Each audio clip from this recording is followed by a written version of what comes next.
Yo, this is my first movie, Don't Go on the Trail. Um, I remember whenever I made this movie, a lot of people around me back in 2011 were actually 2010, 2011. People I was working with back then in the film game was telling me, just keep making shorts, Jody. Just keep making these trailers that we were pitching to people that they could turn into movies. So basically, give my works away, and of course for money. And I did sell some scripts, and we collected some funds from stuff that we had done. But um, I've always wanted to do features, and even though back then I've looking back, like I don't think I was ready. I wanted it so bad I didn't want to hear no, and I made this movie.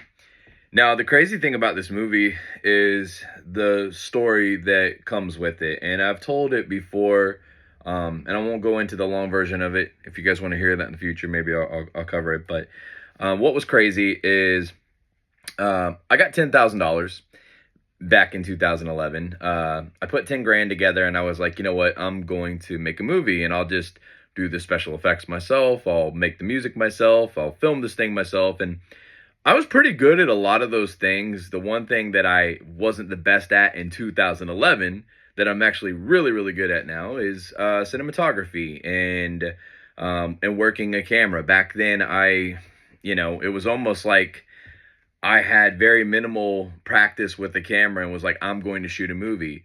And I wanted it so bad, I wasn't willing to hear anybody around me. I just did it. And I think that's a smart thing. And I do think you have to do that because honestly, if anybody wants to get in the game, if you're looking for any tips out there, you got to have a product. If you don't have a product, you don't have nothing. And, you know, this was supposed to come out back then, and there was people around the world writing about this. Like you can just Google, "Don't Go on the Trail," a Jody S. Dean film, and I'm sure you'll still find some of those write-ups out there.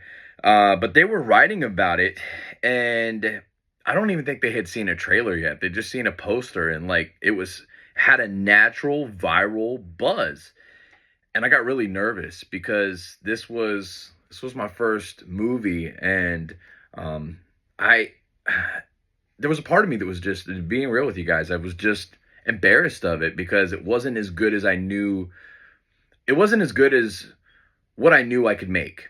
And it was so important to me though to get the ball rolling that I spent the 10 grand. I got the equipment to make the movie. I paid the actors a little bit along the way, fed everybody, and made this film, designed the cover and everything you see here. So I wasn't bad or anything, but it wasn't what I knew I could do. Um, the day it comes out, 22 orders have rolled in and they're going like I'm like, oh shit, this thing's getting ready to take off. I didn't have a following then like I have now. I didn't have a 250,000 followers on YouTube. I don't even know if I had a YouTube account, to be honest with you. Actually I did, but anyway, like I didn't, it was just a natural buzz. And that's what everybody that's a filmmaker, especially an indie horror filmmaker, prays for. To just get that natural fire. We seen something like that happen with In a Violent Nature. I remember there was only a poster that hit the internet, and we were all so stoked about seeing this movie, and we hadn't even seen a trailer yet. We're like, what are we stoked about? We we only see this poster, and that's when something goes viral. That's what you call a hit, my friends. So it was like I had a hit on my hands, but I knew it wasn't a hit. And I'm like, shit, Jody, you're about to be known for this. And I pulled it. It was selling and I pulled it. Like I stopped sales. I pulled it off the internet. All the copies we had, like, I know this sounds crazy as shit, but I fucking burned them, bro. Like literally some friends and we had a bonfire and I just started burning them. And I just did not want to be known for this film. So fast forward, some time goes by. Life happened. We had a kid. We bought a house. I had, questioned if the film thing was going to happen because I was just I was at a point in life where my kid, my house, they were the most important things to me. And I was sacrificing some things that I really wanted to do. Well, I'm doing this YouTube thing, and one day it just takes off. I quit my day job. a lot of things started happening. We bought another house. We opened up a haunted house attraction. I dropped to my first movie, Mallet. Seems like there's somebody on the property, which is good. She's a good guard dog. But I dropped my first movie, Mallet, and with having a following from YouTube and having the buzz I did, I actually got the success I wanted for a film that I wanted. Very proud of a Mallet 1. Mallet 1 did so good that we dropped Mallet 2. And Mallet 2 did phenomenal as well. Actually, they're like almost tied with DVD sales. Then I make a movie called Cock Killer. And like when I'm wrapping up Cock Killer, there was something that just kind of like, I don't know. It kind of clicked. I started talking about Don't Go on the Trail and the failure of that movie. And my youngest son, Jace, and even my oldest son, Anthony, they were kind of like, I want to see it. And I was like, no, you guys don't want to see it. And they're like, no, let's watch it. I was like, I don't even know if I have a copy of it anywhere. My wife, she seen this was really important to me to watch with the kids, just to revisit the memory. I didn't plan on putting it out. And she finds the one and only copy we have. Like literally, this film almost never got seen. And this is the crazy story about this. We watched the movie. It's all this time later. This just happened, earlier this year. We watched the movie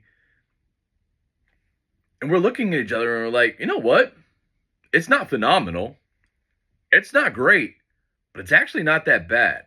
It's actually better than things we watch on Tubi. It's actually better than a lot of indie horror films that, we've seen. Like, you can see that, like, my care is there. And that's one thing about indie horror that we do. I'm not saying that there are people out there, and I think it's obvious, that just see making a horror movie as a quick way to get money. I mean, you ask any filmmaker what's the easiest way to get into the film business, they'll say, well, I'd probably do a horror film because you can do them on lower budget and they have a bigger impact.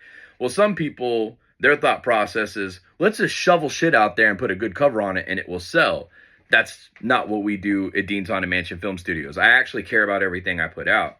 And I think if there's one thing I got from this is maybe this was early on in my film career, but rewatching it years later, you could see that like I had a plan and I did care and I was doing the best with what I had, a $10,000 budget that mainly went into equipment and paying actors, $20 here, $30 there, $50 here, here's a pizza, like here's some gas money.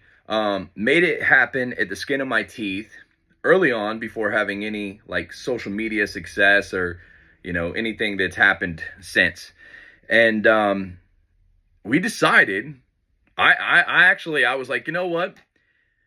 It's not that bad. Maybe I'll go ahead and re-release it. Months ago, I put out Don't Go on the Trail. I re-put it out. I re-release it. 22 copies before this, before I put it out, only existed. I put it out. People have ate it up. We've done a couple reorders already. And the people that have watched this have said, Jody, I don't know what you hated about that film. I enjoyed it. I've actually had a lot of people hit me up and say they like this better than some of my other movies, which blows my mind. So sometimes we are our own worst enemy. I've seen this a lot with friends that are in the creative space. I've done it many a times myself where I'm like, this isn't done.